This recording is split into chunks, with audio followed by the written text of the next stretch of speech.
సాహితీ ప్రియులకు నమస్సుమాంజలి. కాశీ మజిలీ కథలకు స్వాగతం. మదిర సుబ్బన్న దీక్షితులు రచించిన కాశీ మజిలీ కథలు 13వ భాగం, 8వ మజిలీ. ఇప్పటి వరకు మనము విక్రమసింహుని కథ విన్నాం కదా.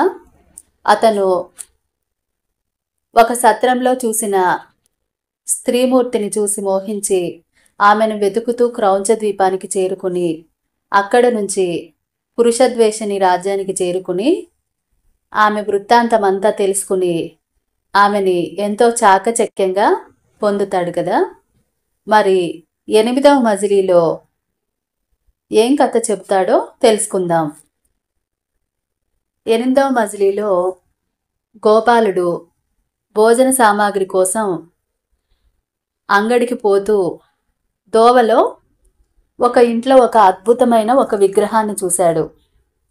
ఆ భోజన సామాగ్రి తీసుకురావడానికి వెళ్ళిన వాడు ఆ సంగతే మర్చిపోయి వెంటనే వెనక్కి వచ్చి మణిసిద్ధునితో, గురువర్య, నేను సామాగ్రిని తీసుకురావడానికి వెళ్తుంటే ఒక మంచి విగ్రహం కనిపించింది. ఆ విగ్రహం కథ ఏమిటి అంటూ అడిగాడు. అప్పుడు మణిసిద్ధుడు నవ్వుతూ, గోపాల, నీకింత కథల పిచ్చేమిట్రా, వెంటనే వెళ్ళి భోజన సామాగ్రి తీసుకురా, భోంచేసిన తర్వాత ఆ కథను చెప్పుకుందామంటూ తిరిగి పంపించేశాడు. గోపాలుడు భోజన సామాగ్రికి అవసరమైనవన్నీ తీసుకొచ్చాడు. వెంటనే వంట చేసుకుని భోంచేసిన తర్వాత సావకాశంగా మణిసిద్ధుడు ఆ విగ్రహం కథను ఇలా చెప్పనారంభించాడు. ఆంధ్రదేశానికి అధిపతి అయిన నరసింహదేవరాయలు ఎంతో ధర్మబద్ధంగా రాజ్యాన్ని పరిపాలిస్తూ ఉండేవాడు. అలాంటి సమయంలో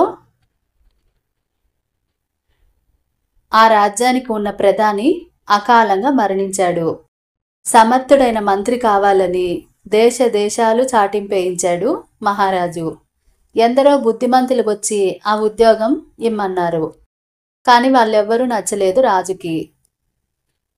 ఎంత వెతికినా బుద్ధిమంతులైన మనిషి కనిపించలేదు. చేసేది లేక ఒకరోజు మహారాజు ఒక తెల్ల కాగితం మీద ఒక గీతను గీసి భటుల్ని పిలిచి, ఈ కాగితాన్ని తీసుకెళ్ళి ప్రతి ఊర్లోనూ అందరికీ చూపించండి. ఎవరైనా సరే ఆ కాగితంలో ఉన్న గీతను చెరపకుండా చిన్నది చేయగలరేమో అడిగి చూడండి. నిజంగా అలా ఎవరైనా గీతను చెరపకుండా చిన్నది చేస్తే వాళ్ళని ఎంతో మర్యాదగా పల్లకి ఎక్కించి నా వద్దకు తీసుకురండి అంటూ పంపించాడు. వాళ్ళు ఆ కాగితాన్ని పట్టుకుని కనిపించిన ఊళ్ళన్నీ తిరుగుతూ ఎందరికో చూపించినారు. ఎంతమందికి చూపించినా ఎవ్వరూ దాన్ని చిన్న గీతగా చేయలేకపోయినారు. చాలామంది పరిహాసాలు ఆడారు. మీ రాజుకి మతిపోయింది, చెరపకుండా గీతని ఎలాగైనా చిన్నగా ఎట్లా చేస్తారు అని అన్నారు. చేసేది లేక భటులు రోజు ఏదో ఒక ఊరు తిరుగుతూ ఉన్నారనమాట.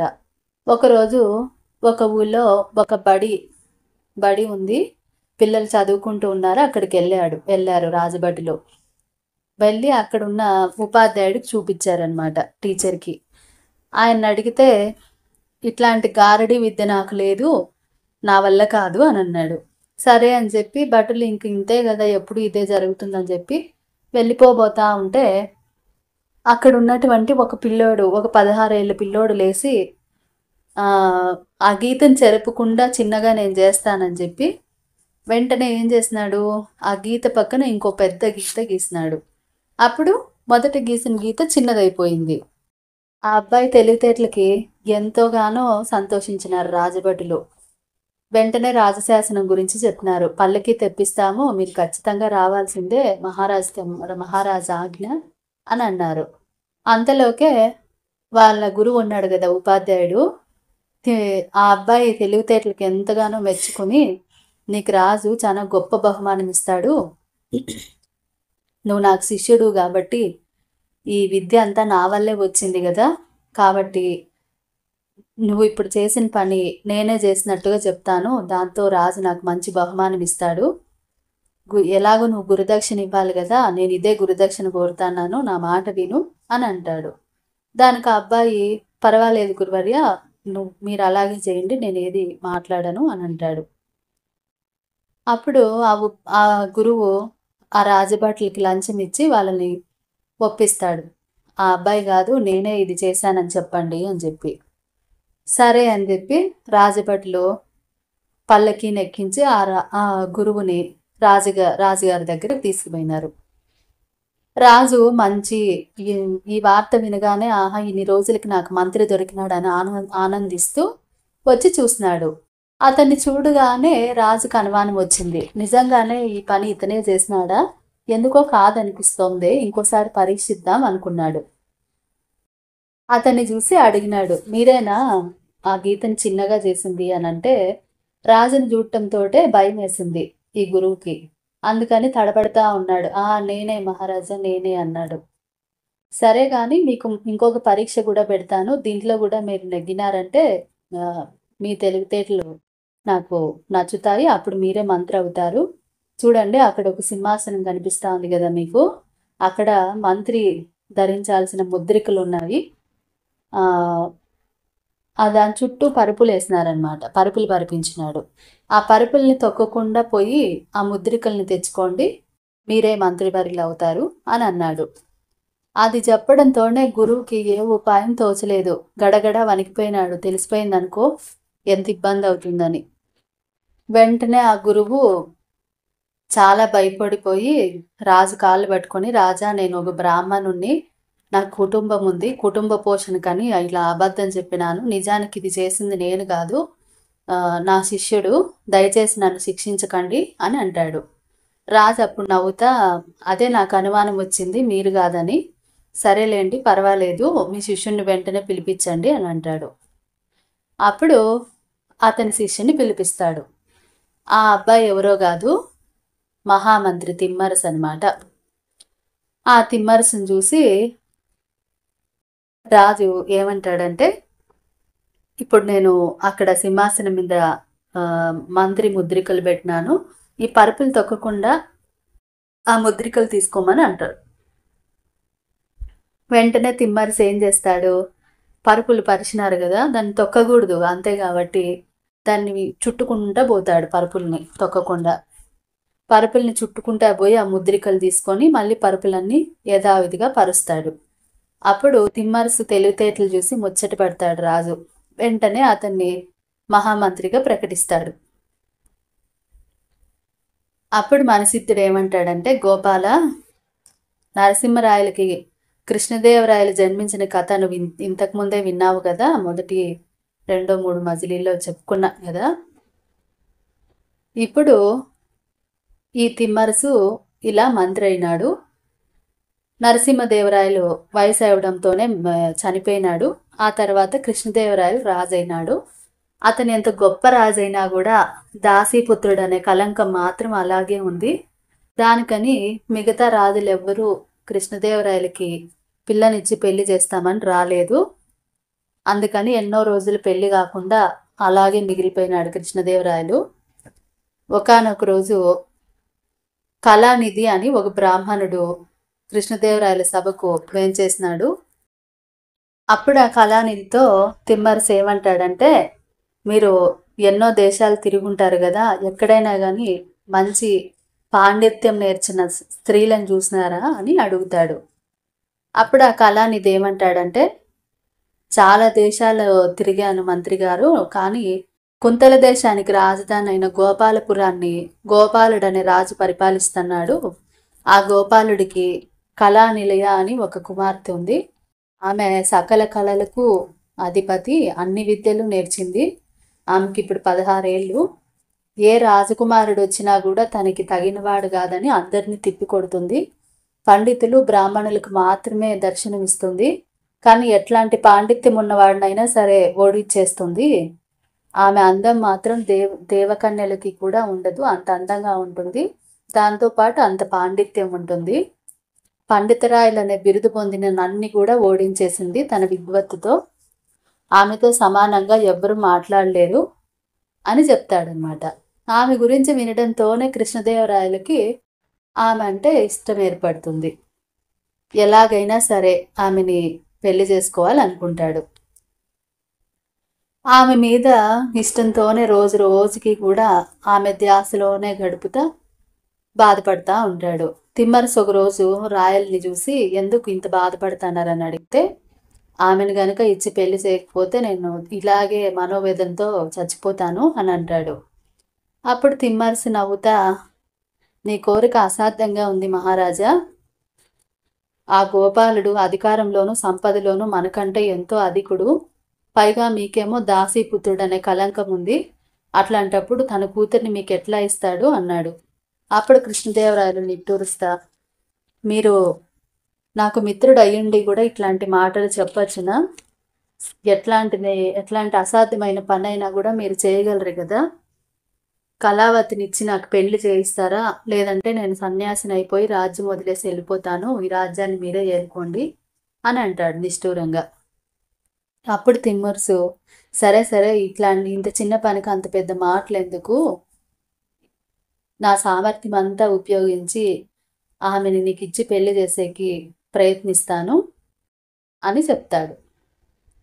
సరే అని ఇద్దరు కలిసి బ్రాహ్మణ వేషాలు ధరించి ఆ ఊరికి బయలుదేరుతారు. ఒక శుభముహూర్తంలో కౌపిల్యము అనే ఒక ఊరు చేరి సోమశర్మ అనే ఒక బ్రాహ్మణుడి ఇంటికి పోతారు. అక్కడికి పోయి అక్కడికి పోయేసరికి సోమశర్మ ఉండు బయటకు పోయి ఉంటాడు. ఆయన భార్య ఉంటుంది. వీళ్ళు బ్రాహ్మణులు కాబట్టి వీళ్ళకి వంట వండి భోజనాన్ని పిలుస్తుంది. ఆ తర్వాత అంతలోనే సోమశర్మ ఇంటికి వస్తాడు విచారంగా. భార్య దగ్గరకు వచ్చి, అతిథులు వచ్చినారు, భోజనం వడ్డిస్తాను రమ్మని పిలుస్తుంది. అప్పుడు అతను ఏమంటాడంటే, లేదు లేదు, నాకు అసలు తినాలనిపించట్లేదు, నా స్నేహితుడు ఉన్నాడు కదా మంత్రి, అతన్ని రేపే ఉరి తీస్తారంట, అట్లాంటప్పుడు నాకు అన్నం ఎలా సహిస్తుంది, మీరు వెళ్ళి తినండి అంటాడు. ఈరోజేమో మంత్రి, రేపు ఇంకెవరు చేస్తారో ఏంటో, ఇట్లాంటి రాజు పరిపాలించే రాజ్యంలో ఉండడం కంటే ముష్టెత్తుకోవడం మేలు. ఏం చేస్తాము, ఆ రాజుకి తగిన బుద్ధి చెప్పేదానికి తిమ్మరసు లాంటి మంత్రి మన రాజ్యంలో లేరు కదా అనేసి నిట్టూరుస్తాడు సోమశర్మ. ఈ మాటలన్నీ కూడా అక్కడే బ్రాహ్మణుల వేషంలో ఉన్నారు కదా తిమ్మరసు, కృష్ణదేవరాయలు ఇద్దరు వింటారు. వెంటనే తిమ్మరసు దగ్గరికి వచ్చి, ఇంటి యజమాని తినకుండా మేము ఎట్లా భోంచేస్తాము, మీ మాటల్లో తిమ్మరసు ప్రస్తావన వచ్చింది కదా అందుకని వచ్చినాను, మీకు తిమ్మరసు తెలుసా అని అడుగుతాడు. అంటే సోమశర్మ, నేను ఎప్పుడు తిమ్మరసుని చూడలేదు కానీ ఆయన కృష్ణదేవరాయలకు మంత్రిని, ఆయనంతటి బుద్ధిమంతుడు తెలివితేటలు కలిగిన వాడు లేడని నేను విన్నాను. మా మహారాజేమో ఉట్టి మూర్ఖుడు. మా మంత్రికి 3 ప్రశ్నలు ఇచ్చి దానికి జవాబులు చెప్పకుంటే 3 రోజులు టైం ఇచ్చినాడు. 3 రోజుల్లో ఆ జవాబులు చెప్పకుంటే 4వ రోజు ఉరి తీస్తానన్నాడు. ఏం చేస్తాము, టైం అయితే లేదు, కనీసం తిమ్మరసు గారిని కలుద్దామన్నా కూడా టైం లేదు. మా మంత్రికి ప్రాణం మీదకి వచ్చింది, ఇట్లాంటి పరిస్థితిలో నేను ఎట్లా భోంచేస్తాను, ఆ మంత్రి నాకెంతో ఇష్టమైన స్నేహితుడు, అందుకని బాధపడుతున్నాను అని అంటాడు సోమశర్మ. అప్పుడు కృష్ణదేవరాయలు ఏమంటాడంటే, అయ్యా మీకు తెలియదేమో, ఇతను తిమ్మరసుకి ప్రాణమిత్రుడు, బుద్ధిలో తిమ్మరసుతో సమానమైన వాడు కాబట్టి మీకేం పర్వాలేదు, ఆ 3 ప్రశ్నలు ఏందో చెప్పండి, ఇతను సమాధానాలు చెప్తాడు, మీ మంత్రి ప్రాణం కాపాడుతాడు అని అంటాడు. అప్పుడు ఆ సోమశర్మ ఎంతో సంతోషించి ఆ రాజు అడిగిన ప్రశ్నలు ఇలా చెప్తాడు. ఎప్పుడు భగవంతుడు ఏం చేస్తూ ఉంటాడు, అది మొదటి ప్రశ్న. నక్షత్రాల సంఖ్య ఎంత, ఇది 2వ ప్రశ్న. భూమికి మధ్య భాగం ఏంది, ఇది 3వ ప్రశ్న. ఇవే ఈ రాజు ఇచ్చిన ప్రశ్నలు. మంత్రికి ఒక్క ప్రశ్నకు కూడా జవాబు తెలీదు.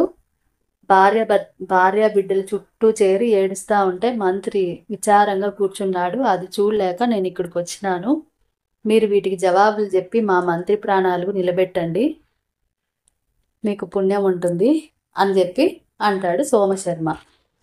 అప్పుడు తిమ్మరసు, ఏం పర్వాలేదు, మీరు భోజనం చేయండి, భోజనం అయిన తర్వాత మీ మంత్రిని ఒకసారి తీసుకురండి, నేను అన్ని సమాధానాలు చెప్తాను అంటాడు. సరే అని చెప్పి అందరూ కూర్చొని భోంచేసిన తర్వాత మంత్రిని తీసుకొస్తాడు సోమశర్మ. మంత్రి తనకొచ్చిన ఆపదనంతా చెప్పిన తర్వాత తిమ్మర్సు ఏమంటాడంటే, రాజు మిమ్మల్ని అడిగిన ప్రశ్నలు మాటల్లో చెప్పే కయ్యం లేదు, అవి చేతలతోనే చూపించాలి కాబట్టి మీరు నన్ను ఒకసారి రాజుగారి దగ్గరికి తీసుకుపోండి, రేపు నేను చెప్తాను అని అంటాడు. సరే అని మంత్రి ఆనందంగా రాజసభ దగ్గరికి పోయి రాజుతో ఇట్లా అంటాడు, మహారాజా మీ ప్రశ్నలు మాటల్లో చెప్పేవి కాదు, అవి చేతల్లోనే చూపించాలి. రోజుకొక ప్రశ్న చొప్పున చెప్తాడంట, నాకు తెలిసిన ఒక బ్రాహ్మణుడున్నాడు, అతను చెప్తాడు అని అంటాడు. సరే అంటాడు మహారాజు. వెంటనే తిమ్మరసు సభకు పోతాడు. పోయిన తర్వాత ఆ మహారాజా మీరు 3 ప్రశ్నల్లో ఒక ప్రశ్న అడగండి, నేను చెప్తాను అంటాడు. అప్పుడు ఆ మహారాజు భగవంతుడు నిరంతరము ఏం చేస్తుంటాడో చెప్పు అంటాడు. తిమ్మరసు వెంటనే ఏమంటాడంటే, అది మాటల్లో చెప్పే కాదు కాబట్టి మీకు చేతల్లో చూపిస్తాను, వెంటనే మీరు మీ సింహాసనం దిగి మీ ఒంటి మీద ఉండే నగలు, బట్టలు, కిరీటము అన్నీ నాకు ఇవ్వండి, నా ఒంటి మీద ఉండే బట్టలు మీరు వేసుకోండి, అప్పుడు నాకు చెప్పేకి అర్హత కలుగుతుంది అంటాడు. సరే అని ఆ రాజు కిరీటము, నగలు, తన బట్టలు అన్నీ కూడా తిమ్మరసుకి ఇచ్చేసి తిమ్మరసు వేసుకున్న బట్టలు రాజు వేసుకొని నిలబెడతాడు. తిమ్మరసు వెంటనే సింహాసనం మీద కూర్చుంటాడు. కూర్చొని, రాజా ఇప్పుడు నేను సింహాసనంలో కూర్చున్నాను, ఇంతవరకు నేను ఎవరిని, ఒక సామాన్య బ్రాహ్మణుణ్ణి, ఈరోజు నేను ఎవరిని, కిరీటము, నగలు అన్నీ ధరించి ప్రజాపాలన చేసే ఒక మహారాజుని అయినాను. పూర్వం మీరు మహారాజు అయినారు కానీ ఇప్పుడు ఎలా ఉన్నారు, ఒక సామాన్య బ్రాహ్మణుడు అయిపోయినాడు. భగవంతుడు ఎప్పుడు కూడా ఇట్లాగే చేస్తూ ఉంటాడు, గొప్పవాడిని తక్కువవాడిగాను, తక్కువ ఉండేవాడిని గొప్పవాడిగాను చేస్తూ ఉంటాడు.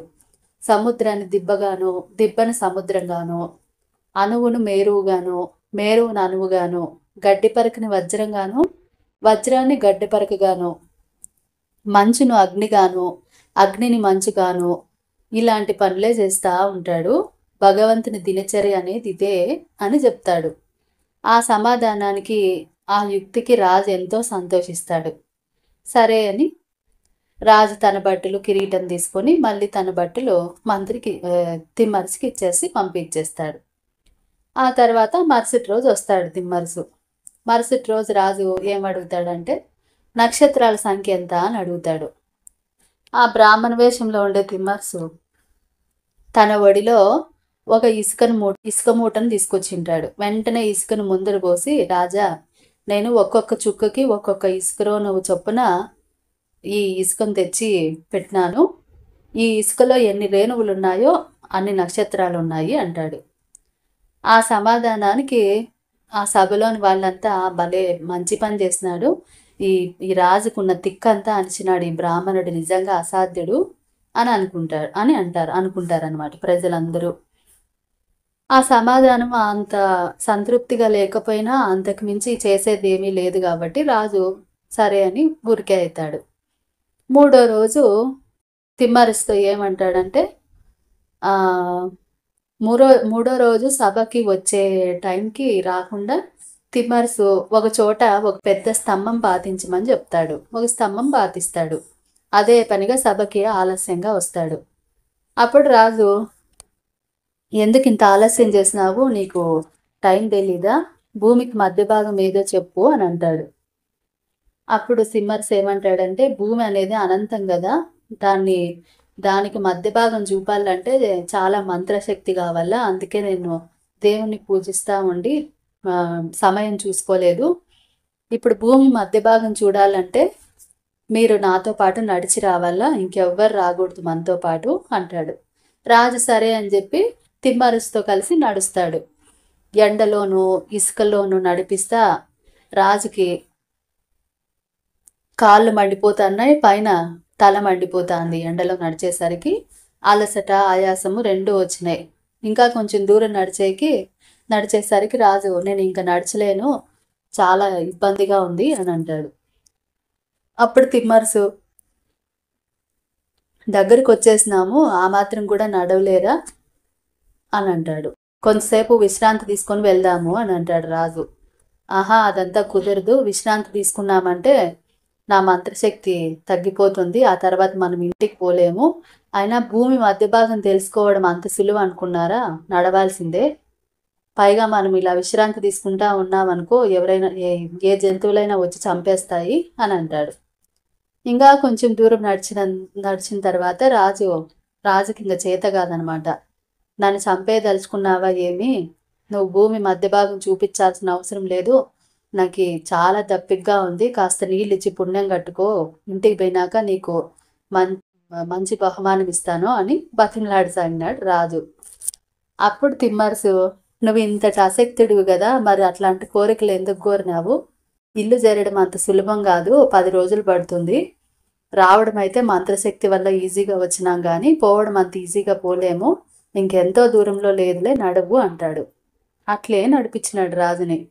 ఇంకా కొంచెం దూరం పోయినాక ఒక చెట్టు కింద చతికిలు పడిపోయినాడు.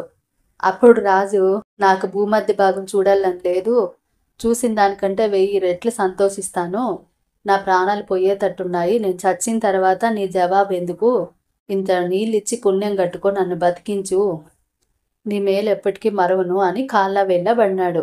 అప్పుడు తిమ్మరసు, ఇప్పుడు తెలిసిందా మహారాజా, ఇతరుల ప్రాణాలు కూడా నీ ప్రాణం లాంటిదే అని. అసాధ్యమైన ప్రశ్నలు వేసి జవాబు చెప్పకపోతే మంత్రిని చంపించిపోయినావు కదా, ఇంక మీదటి ఇలాంటి ప్రశ్నలు వేసి ప్రజల్ని బాధించినని ప్రమాణం చేస్తే అప్పుడు నీకు నీళ్ళిచ్చి నీ ప్రాణాలు కాపాడుతాను, లేదంటే లేదు అని అంటాడు తిమ్మరసు. అప్పుడు రాజు చంపలేసుకుని, నాకు బుద్ధి వచ్చింది, ఇంక మీదట ఎవ్వరిని ఇలాంటి ప్రశ్నలు అడుగును అని ప్రమాణం చేస్తాడు.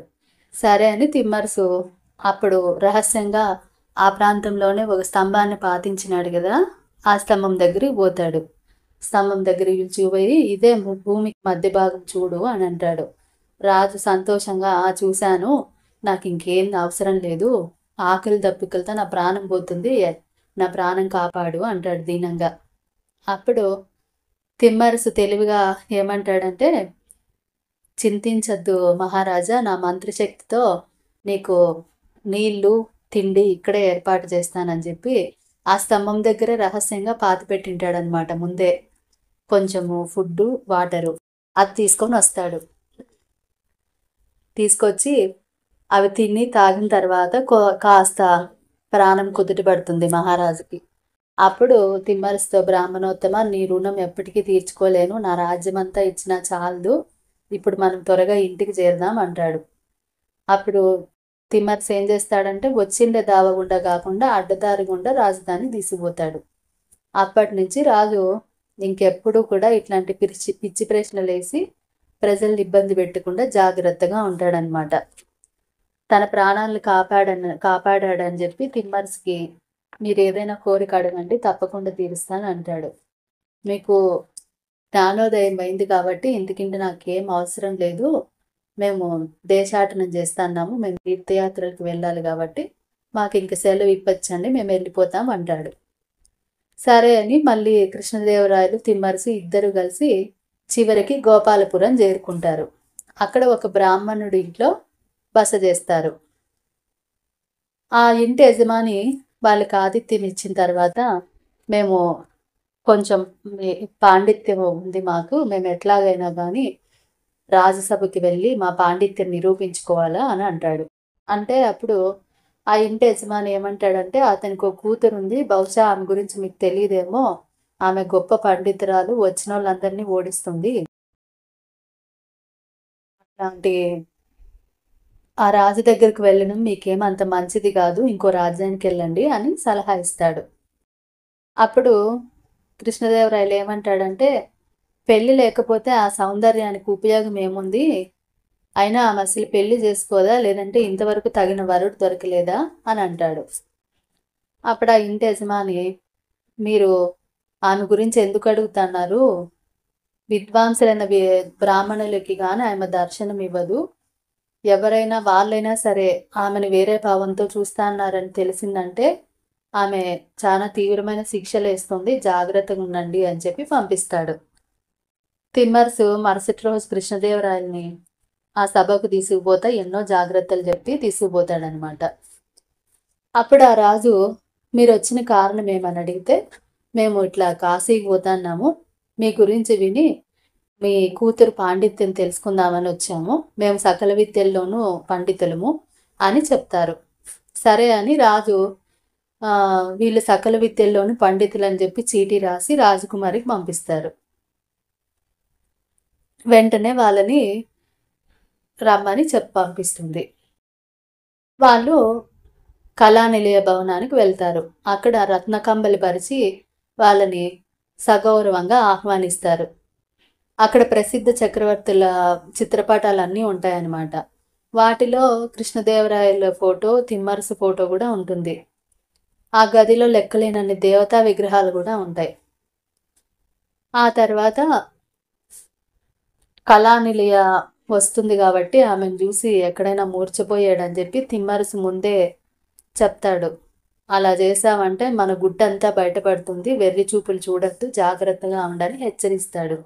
ఇంతలోనే అక్కడికి ఒక అమ్మాయి వస్తుంది. ఆమె కూడా చాలా అందంగా ఉంటుంది. ఆమెను చూసి ఆమెనే కళానిలయ అనుకుంటాడు. కానీ తిమ్మరసు చాలా తెలివైనోడు కదా, ఆమె దాసి అని కనిపెట్టేస్తాడు. కేవలం వాళ్ళ తెలివిని పరీక్షించేదానికే కళానిలయ ఆమెను పంపించి ఉంటుందని చెప్పి తిమ్మరసు దగ్గర వీళ్ళ ఆటలు అని అనుకుంటాడు తిమ్మరసు.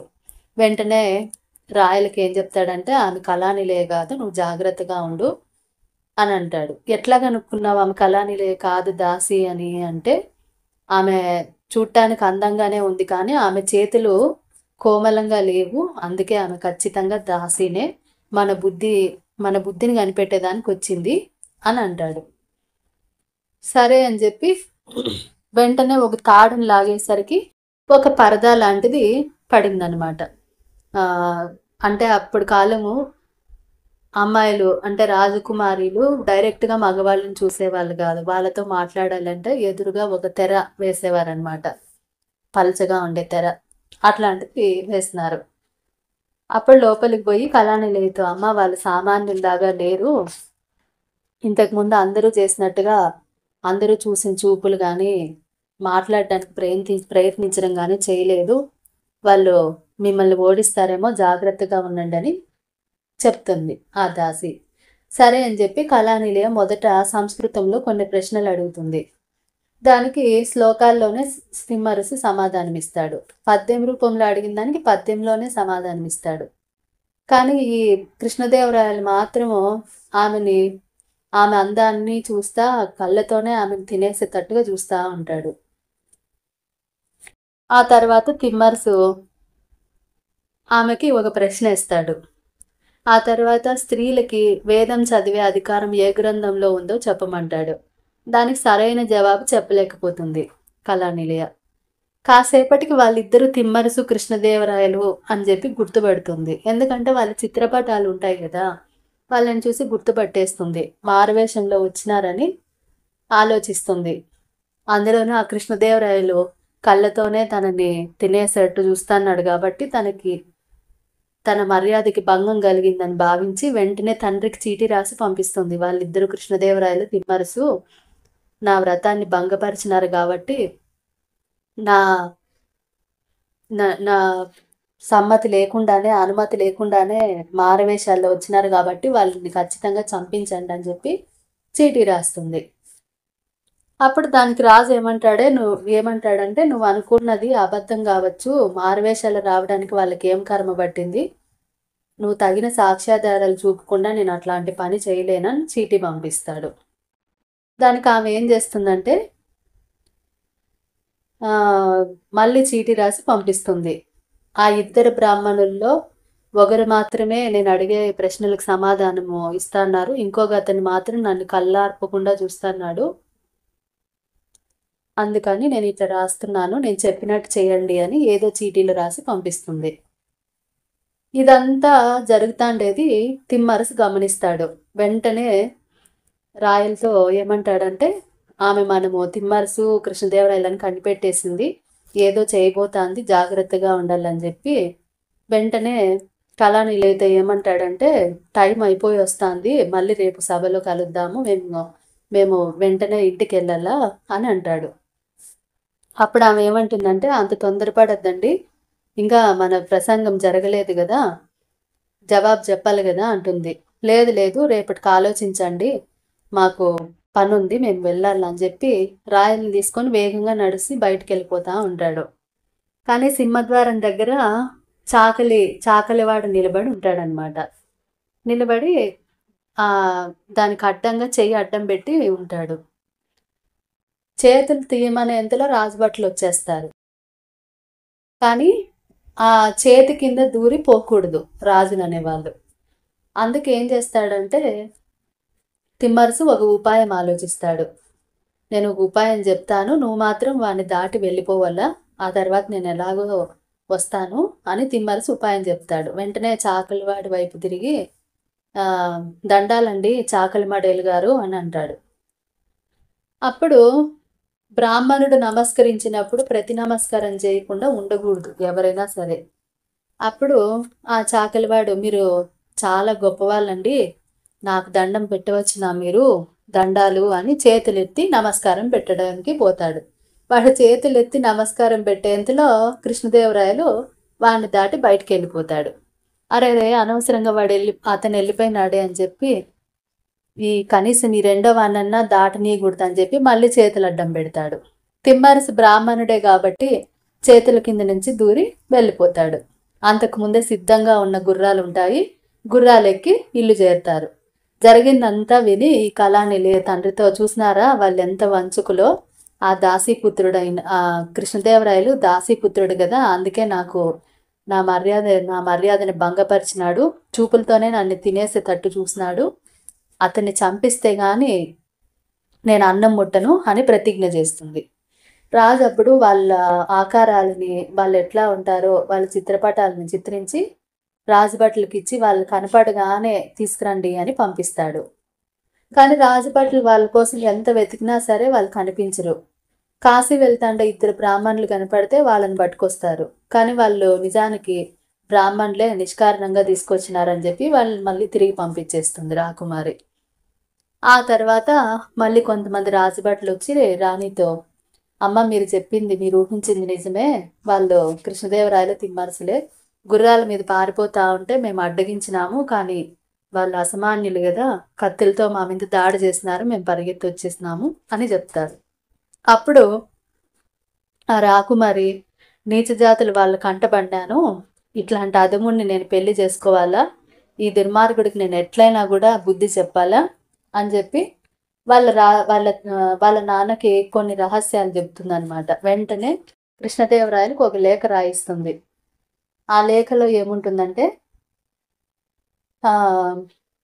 రాజు కృష్ణదేవరాయలను ఉద్దేశించి రాసినట్టుగా ఉంటుంది.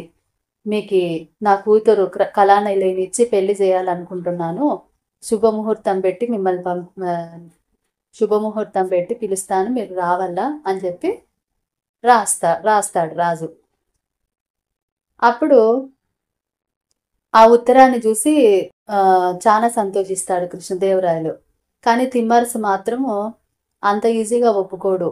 ఇది అలా మనం ఆలోచించడానికి వీల్లేదు, అంతఃపురానికి పోయి ఆమెను చూసినావు కదా నువ్వు, ఆ కోపంతోనే నిన్ను పెళ్లి చేసుకొని చంపాలనుకుంటోంది, నాకు అంతా అర్థమవుతుంది, కాబట్టి నువ్వు తొందరపడద్దు, నేను చెప్పినట్టుగా రాయి అని చెప్పి మళ్ళీ లేఖను పంపిస్తారు. దాంట్లో ఏముంటుందంటే, మేము రావడానికి కుదరదు, అందుకని మాకు బదులుగా కత్తిని పంపుతున్నాము, ఆ కత్తికే మీరు వివాహానికి చేయాల్సిన పనులన్నీ, పెళ్ళి ఎలా చేస్తారో ఆ కత్తితోనే పెళ్లి జరిపించండి అని చెప్పి లేఖ రాస్తారు.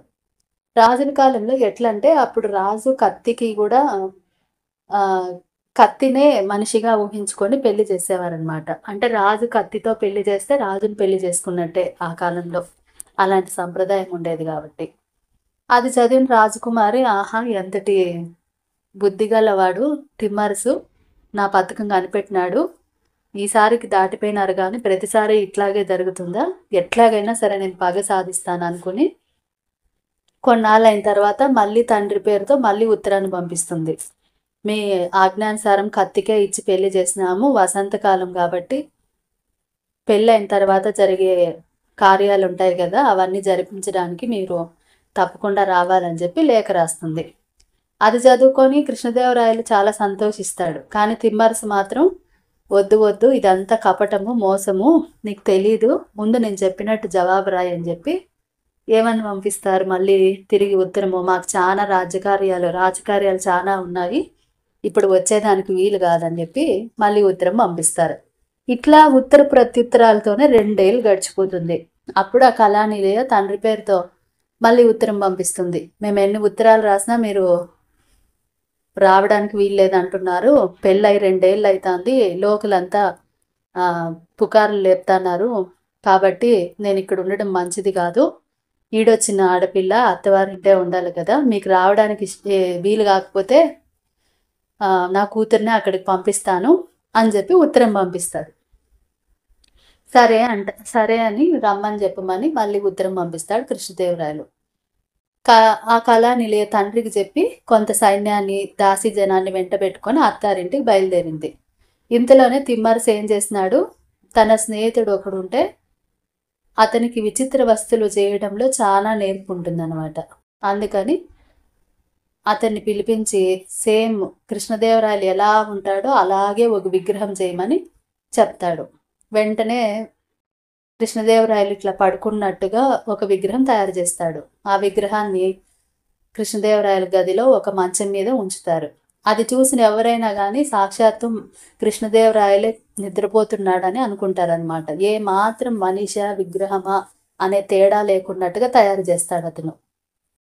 అదే గదిలో ఒక మూల ఒక సొరంగం దవ్విస్తాడు తిమ్మరసు. అది వేరే వాళ్ళకు కనపడదు, రహస్యంగా దవ్విస్తాడు. ఆ తర్వాత ఏమవుతుందంటే కళానిలయ వస్తుంది. మొదట్లో వచ్చిన తర్వాత ముహూర్తం లేదని 2 నెలలు ఆలస్యం చేసి చివరికి ముహూర్తం పెడతారు. ముహూర్త సమయానికి ముందుగా రాజభట్ల ఆమెని అక్కడికి తీసుకొని వస్తారు. ఎట్టకేలకి కళానిలయ ఆ గదిలోకి అడుగు పెడుతుంది. ఒకవైపు తలుపు మూలగా నిలబడుతుంది. అది వరకే రాజు తిమ్మరసు ఇద్దరు కూడా ఆ గదిలో ఉండే సొరంగంలో ఉండి ఆమె ఏం చేస్తుందా అని చూస్తూ ఉంటారు. అంత దీపాలతో, విద్యుత్ దీపాలతో వెలిగిపోతా ఉంటుంది అది ఆ గది. అతను ఎంతసేపటికి పిలవకపోవడంతో బహుశా నిద్రపోయి ఉంటాడని అనుకుంటుంది. ఆ విగ్రహం మనిషే అని భ్రమపడుతుంది కళానిలయ. సరే నిద్రపోయినాడు, ఇదే మంచి సమయం అనుకొని ఆ మంచం దగ్గరికి పోయి బాగా నిద్రలో ఉన్నాడు, ఏమి కనపడదని చెప్పి వెంటనే తన బట్టల్లో దాచినటువంటి కత్తిని తీసి ఆ విగ్రహం మీద వేటేస్తుంది. ఆ విగ్రహంలో అది వరకే ఎర్రగా ఉండే ఒక కుంకుమ నీళ్లు కలిపి పెట్టుంటారనమాట ఆ విగ్రహంలో రహస్యంగా. అప్పుడు ఆ ఎర్రగా రక్తంలాగా ఉండే ఆ కుంకుమ నీళ్ళు ఆమె మీదకి ఎగురుతాయి. అవి తుడుచుకుంటా ఉండి కత్తిని పడేసేంతలో వెంటనే తిమ్మరసు రాయలు ఇద్దరు ఆమె దగ్గరికి వస్తారు. వచ్చిన వెంటనే తిమ్మరసు చేతి నుంచి కత్తిని తీసుకొని ఆమె పైకెత్తి, ఘాతకురాలా ఎంత పని చేసినావు, నన్ను చంపేదానికి ప్రయత్నిస్తావా, నిన్ను చంపకుండా వదలను అని చెప్తాడు రాయలు. అప్పుడు ఆమె గజగజ వణికిపోతా, దేవా నేను ఇప్పుడు నీ ఆధీనంలో ఉన్నాను, నేను చెప్పాల్సిందంతా చెప్తాను, ఆ తర్వాత నీ ఇష్టము అని అంటుంది. సరే చెప్పు, ఏం చెప్తావు అంటాడు. అప్పుడు ఏమంటుందంటే, నిష్పక్షపాతంగా ఆలోచించండి, నా మానాన్ని నేను పండిత గోష్ఠిలో ఉండగా మీరు మోసం చేసి నన్ను చూసినారు అంతఃపురంలోకి వచ్చి, తప్పు మీదే కదా, ఆడపిల్లనే అయినా నేను రాజకుమారిని కాబట్టి ప్రతీకారం చేయదలుచుకున్నాను, అంతకంటే వేరే ఏమీ లేదు, అందుకే నాకు కోపం వచ్చింది, ఇప్పుడైతే ఆ కోపం లేదు, మీకు ఇంతటి ద్రోహము తలపెట్టినాను, ఇప్పుడైతే అది లేదు, దయచేసి నన్ను క్షమించండి, ఇప్పుడు నేను మనస్ఫూర్తిగా మిమ్మల్ని పెళ్లి చేసుకుంటాను అని అంటుంది. ఇంతకీ ఆమె మనసులో ఉండేది నిజమా కాదా అని చెప్పి తిమ్మరసుని అడుగుతాడు. అప్పుడు తిమ్మరసు ఆమెను చూసి లేదులే ఆమె నిజమే చెప్తాందని చెప్తాడు తిమ్మరసు. సరే అని అప్పుడు రాయలు ఆమెకు కొన్ని బుద్ధులు చెప్పి మంచిగా ప్రవర్తించమని చెప్పి ఆమెను మళ్ళీ పెళ్లి చేసుకుంటాడు. అట్లా వాళ్ళిద్దరికీ మళ్ళీ వైభవంగా పెళ్లి జరిపిస్తారు. తిమ్మరసు లాంటి మంత్రి ఉండబట్టి కృష్ణదేవరాయల కోరిక తీరింది. తర్వాత ఆ చిత్రకారుడు ఉన్నాడు కదా, ఆ విగ్రహాన్ని తయారు చేసిన చిత్రకారుడు వచ్చి మహారాజా, నేను ఎంతో శ్రమపడి అందంగా తయారు చేసిన విగ్రహము ఇట్లా విచ్ఛిన్నమైపోయింది. నాకు చాలా బాధగా ఉంది. మీరు అనుమతిస్తే దాన్ని వృధాగా పారేయకుండా కేవలం ఆ పొట్ట భాగం మాత్రమే కదా పగిలిపోయింది. దాన్ని మళ్ళీ బాగు చేస్తాను. అది ఎప్పటికీ అలాగే ఉంటుంది అని అంటాడు. దానికి మా కృష్ణదేవరాయలు సరే అంటాడు సంతోషించి. సరే అని మళ్ళీ దాన్ని తయారు చేస్తాడు ఆ చిత్రకారుడు. పడుకున్నట్లుండే ఆ విగ్రహాన్ని ఒక ఒక గుడిలో స్థాపించి నిత్యము దానికి ఉత్సవాలు చేస్తూ ఉంటారు. అప్పటి నుంచి కూడా ఆ విగ్రహము దేవతా విగ్రహం అనే ప్రజలు భావిస్తూ ఉంటారనమాట. ఆ విగ్రహ రహస్యం ఎవ్వరికి తెలియదు. కానీ మణిసిద్ధుడికి రత్న ప్రభావం వల్ల ఆ కథ అంతా తెలిసింది. ఇంతటితో కథ అయిపోయింది గోపాల, పొద్దెక్కింది, మళ్ళీ మనం ప్రయాణం సాగించాలా అని చెప్పి మణిసిద్ధుడు కావడిని ఎత్తుకోమంటాడు. సరే అని కోటప్ప కావడిని ఎత్తుకొని ఇద్దరు బయలుదేరుతారు. వెంటనే మణిసిద్ధుడు ఓంకారం జపిస్తా పోతా ఉంటాడు. అతన్ని అనుసరించి శిష్యుడు కూడా వెనక నడుస్తూ ఉండి మళ్ళీ తర్వాత మజిలీ చేరుకుంటారు. ఇక్కడితో కథ ఆపుతున్నానండి. తర్వాయి భాగం నెక్స్ట్ ఎపిసోడ్లో విందాం. మీకు కనుక కథ నచ్చినట్టయితే తప్పకుండా లైక్ చేయండి, షేర్ చేయండి, సబ్స్క్రైబ్ చేసుకోండి. అంతవరకు సెలవు తీసుకుంటూ మీ కల్పన.